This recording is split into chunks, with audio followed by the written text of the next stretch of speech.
Bonjour et très heureux de vous retrouver dans le journal écho de Lyon Décideur. Trop, c'est trop. Un collectif de plus de 2000 dirigeants initié par Éric Momy, le patron du groupe lyonnais April, pour dénoncer la folie fiscale et budgétaire du Parlement cet automne, maintient la pression au moment où les discussions ont repris au Parlement pour tenter de doter la France d'un budget. Éric Momy est notre invité aujourd'hui. Bonjour. Bonjour Jean-Pierre. Merci d'avoir accepté notre invitation. Alors, le trop, c'est trop de 2025, ça rappelle un peu le mouvement des pigeons de 2012-2013 au début de la présidence de François Hollande, c'est ça? Oui, ça ressemble à ça. Les mêmes causes produisent les mêmes effets, c'est-à-dire que quand on a une classe politique qui s'éloigne complètement du réel, en l'occurrence de l'économie, et qui est dans la posture, en l'occurrence dans une posture punitive au plan fiscal, hein, c'est ce qui avait amené à ce moment-là au mouvement des pigeons. Et il y a deux conséquences possibles. Soit on se tait, soit on décide de vocaliser sa colère, et c'est ce qu'on a décidé de faire avec Trop c'est trop. Alors, ras-le-bol des entrepreneurs, on l'a bien compris, face aux dérives fiscales, à n'en plus finir. Mais si vous créez cette structure, c'est que vous considérez que les organisations patronales ne jouent pas assez leur rôle, ne vous défendent pas assez? Pas du tout. Les organisations patronales, elles font un boulot absolument extraordinaire, assez ingrat, parce qu'elles sont toujours dans des discussions avec les pouvoirs techniques, avec les pouvoirs publics, pardon, des discussions techniques. Et moi, je suis assez admiratif de ce que font des gens comme Patrick Martin et d'autres, leurs homologues à la CPME ou au METI. Et pour autant, s'ils sont les seuls à parler, ça ne suffit pas. Et pour moi, le rôle des chefs d'entreprise, surtout quand on a en face de nous une classe politique qui est totalement démonétisée, on a vu, il y a 9% des Français qui ont une opinion favorable des politiques. Ils l'ont bien cherché, hein, c'est pas arrivé comme ça par hasard. Et à l'inverse, il y a 80% des Français qui ont une bonne opinion des chefs d'entreprise. Donc si dans ces moments-là, on se tait, eh bien, on a tort. Et on est caricaturé, on est stigmatisé, on est pénalisé. C'est exactement la séquence à laquelle on assiste. Et ça veut dire que vous dites des choses que le MEDEF, la CPME ne peuvent pas dire? Non, on fait une chambre d'écho. Ils disent des choses extrêmement fortes. Je le répète, on est parfaitement articulé avec eux. Et l'objectif, c'est que ce ne soit pas simplement les porte-paroles du MEDEF qui s'expriment, mais l'ensemble des chefs d'entreprise. Donc là, on en a réuni 2000 autour de cette tribune en très peu de temps. Il y a 3,8 millions d'entreprises en France. Et là, je veux m'adresser aux chefs d'entreprise. On est une voix qui compte, et si on décide de s'exprimer, si on dit maintenant ça suffit, parce que ça fait à peu près 50 ans qu'on voit un pays qui est en train de littéralement partir en vrille en matière de dépenses publiques. On a le plus haut niveau de dépenses publiques de tous les pays de l'OCDE, 57% de la richesse nationale, c'est de la dépense publique. Le corollaire, on a le plus haut niveau de pression fiscale au niveau mondial, et si c'était des choses qui produisaient des effets positifs, on le saurait depuis longtemps. On serait la première puissance mondiale, et pas du tout. On est en train de reculer, la richesse par habitant recule. Donc nous, on dit stop. Oui. Est-ce que vous ne voulez pas quand même, au MEDEF, par exemple, d'avoir refusé l'accord avec la CFDT à la fin du conclave? Non, mais ça, c'est trop facile. Moi, je ne veux pas rentrer dans ces jeux politiques. Je pense que le MEDEF, première chose, lui a accepté de venir à la table des négociations. Il ne s'est pas défilé, ce qui n'est absolument pas le cas de beaucoup de centrales syndicales. Donc, je trouve ça un peu facile de vouloir faire porter le chapeau au MEDEF. Et puis, à un moment donné, expliquer après coup que s'ils avaient accepté ça, on n'aurait pas eu la séquence complètement délirante à laquelle on assiste depuis le mois de septembre. Franchement, c'est vraiment nous prendre pour des naïfs. Ça a joué quand même. Non, je pense que quand vous avez une CFDT qui dit OK, on focalise plus sur les 64 ans, on vous demande juste de faire un geste sur la pénibilité, sur les femmes, etc. On parlerait plus de la suspension de la réforme. Sûr, Jean-Pierre, moi je suis absolument sûr de rien. Je pense que François Bayrou, il est arrivé avec un programme. Il a été le premier à ruer dans les brancards sur le sujet de la dépense. Il a peut-être fait de façon un peu trop forte. Voilà, il s'est fait. Il a eu droit à une censure. C'est un sujet dont tu parlais depuis 2007. Exactement. Il a eu droit à une censure absolument. Il a toujours accompagné le mouvement des dépenses, mais c'est bien les réveils même tardifs, on les prend. Il a eu droit à une censure. Et puis après, on est dans un chaos politique. Il faut quand même le dire. Et ce chaos, c'est ni plus ni moins que le résultat d'une dissolution qui est arrivée en juin 2024, qui a On est absolument stupéfait. Moi, je m'en suis pas encore remis. Et aujourd'hui, on est en train de payer les pots cassés. Donc, vouloir faire porter aux organisations patronales le chaos politique dans lequel on est, sincèrement, moi, je peux pas entendre ce type de discours. Je n'adhère pas à ça. Une tribune libre, un colloque, et puis quoi d'autre maintenant? Des rencontres avec les parlementaires, les partis politiques, les ministres? En fait, je pense que le Premier ministre a dit une chose très juste, et moi, je rebondis là-dessus, c'est de dire, finalement, aujourd'hui, c'est plus le gouvernement qui décide, c'est le Parlement.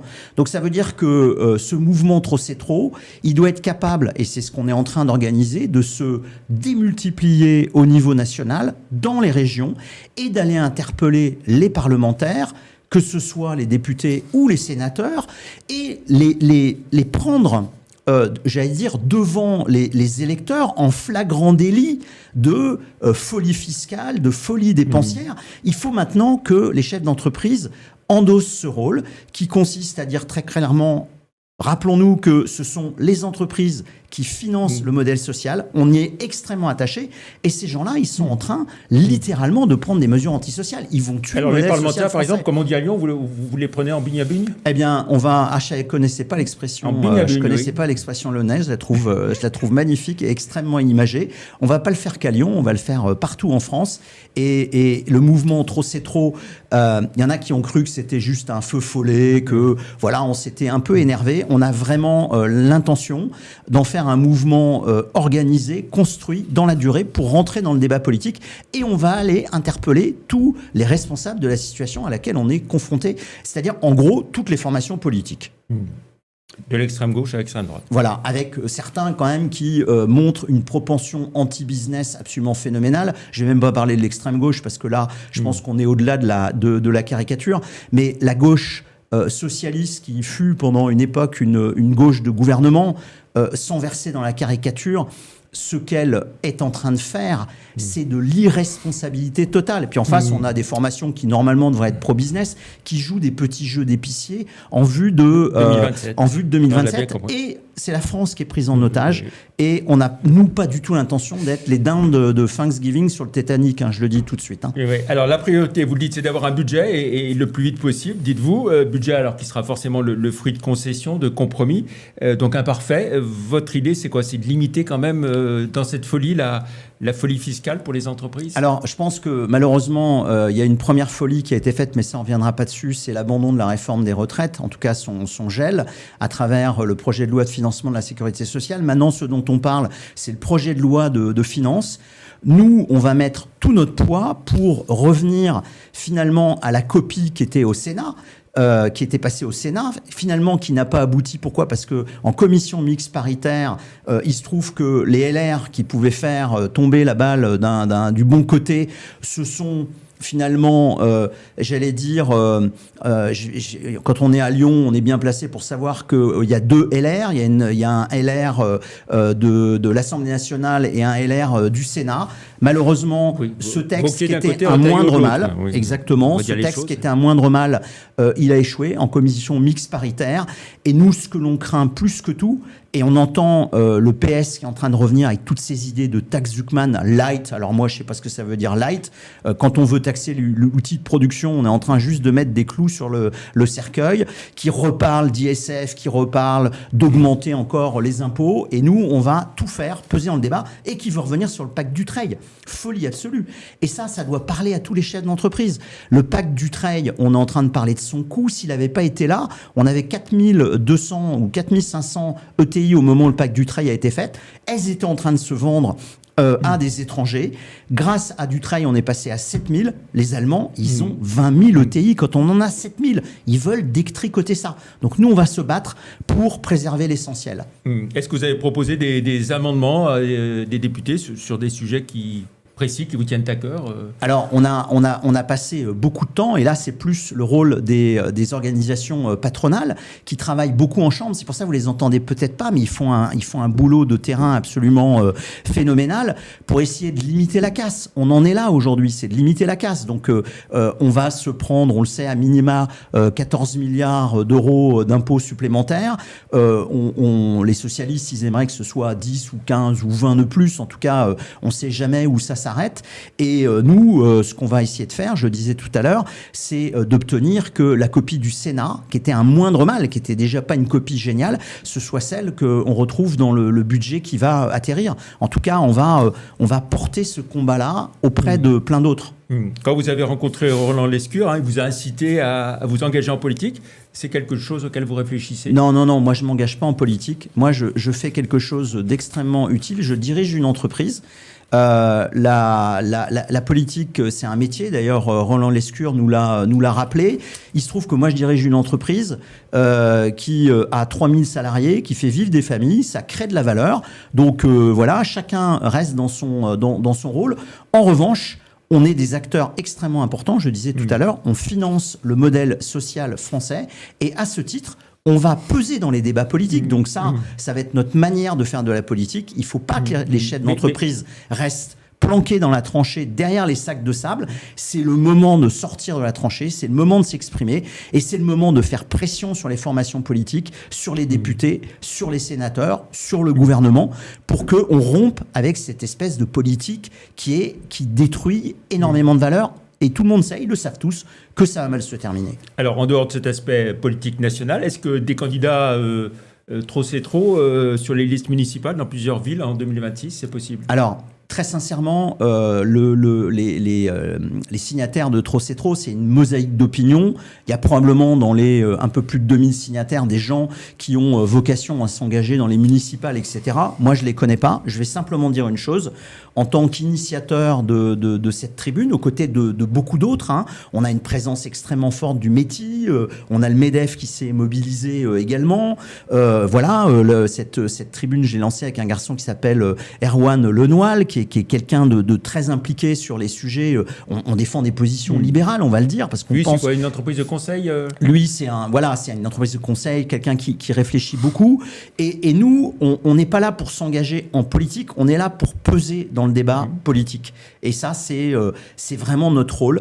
Il faut que les chefs d'entreprise, je le répète, sortent de la tranchée. C'est un moment important pour la France. Il faut qu'on soit là. Et au-delà des échéances là, de ce budget, du vote du budget, vous avez l'intention de peser aussi sur la campagne présidentielle? Ah bah oui, là, le budget, c'est la séquence numéro 1, mais la présidentielle, elle est déjà lancée, ça ne nous avait pas échappé, d'où toutes ces postures. Et on a vraiment, effectivement, l'intention de s'organiser pour peser dans les débats, pour faire entendre la voix des chefs d'entreprise, pour, je le disais tout à l'heure, avoir une caisse de résonance au-delà de ce que font les organisations patronales qui font un boulot absolument remarquable. Mais si on est plus nombreux à se mobiliser et si on va parler dans les régions, si on va parler auprès de la presse quotidienne régionale, auprès de médias comme vous qui avez vraiment la gentillesse de m'inviter pour parler de ce mouvement-là, eh bien on va toucher un public plus large. Et il faut qu'on parle aux Français. On ne peut pas se parler qu'entre nous, qu'entre patrons. Alors, en dehors de la question des finances publiques et de l'endettement, qui est un sujet majeur, la situation économique de la France n'est quand même pas catastrophique. La croissance, on n'est pas en récession, elle sera de l'ordre de 1% en 2025. L'inflation est maîtrisée. Est-ce qu'on ne s'auto-flagelle pas un peu trop? Alors j'adore. Ça, c'est quelque chose que j'ai entendu à plusieurs reprises en disant vous êtes presque des oiseaux de mauvais augure. Alors quand on a 3500 milliards de dettes, quand on a un chômage qui est en train de remonter, quand on a une désindustrialisation qui repart de plus belle, il y a une carte absolument extraordinaire, malheureusement, qui a été sortie par le métier, publiée par vos confrères des Échos, qui montre le phénomène Brandt qui est en train de se multiplier en France, et qu'on dit ah mais vous savez, il y a encore quelques entreprises qui se créent en France et il y a 1% de croissance. Sincèrement, ça veut dire qu'on place le niveau d'ambition de ce pays extrêmement bas. Et je vais m'arrêter là parce que on l'a compris, et il y a quelqu'un qui fait un travail de pédagogie, d'explication extraordinaire, qui est le patron de la BPI, Nicolas Dufour, qui est en train de montrer que non seulement on est économiquement dans une situation extrêmement difficile, mais on décroche sur tout le reste. On décroche sur l'éducation. J'ai même pas besoin de faire beaucoup de choses. Pourquoi? Parce qu'on n'est plus capable d'investir dans des choses clés, dans l'innovation, dans le futur. On sacrifie l'avenir de nos enfants en disant on va revenir à 62 ans, une retraite à 62 ans, quand il faudrait parler de 65, de 66 ou de 67. Donc, la France, ça ne sera pas le Titanic, parce que je pense que le jour où on va se réveiller, ça va se retourner extrêmement vite.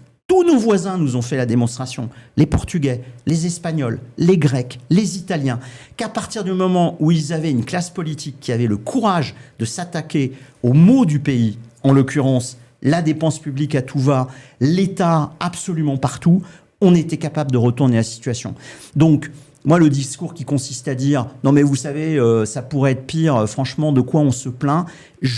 Franchement, je m'inscris en faux avec ça. C'est absolument pas l'ambition qu'on doit avoir pour le pays. Et si on ne change pas les choses, la situation va aller en s'aggravant. C'est pas la peine de se raconter d'histoire. Un mot pour finir sur votre entreprise quand même. April 2025 a été une année importante, hein, des nouveaux locaux. Côté activité, qu'est-ce que ça a donné? On a fait une très belle année 2025. On est complètement dans le plan de marche qu'on avait prévu au moment où on a lancé notre plan stratégique Spring. On est à mi-chemin puisque notre plan stratégique qui doit nous amener à 2027. Donc on aura l'occasion de partager tous ces résultats avec vous au mois d'avril.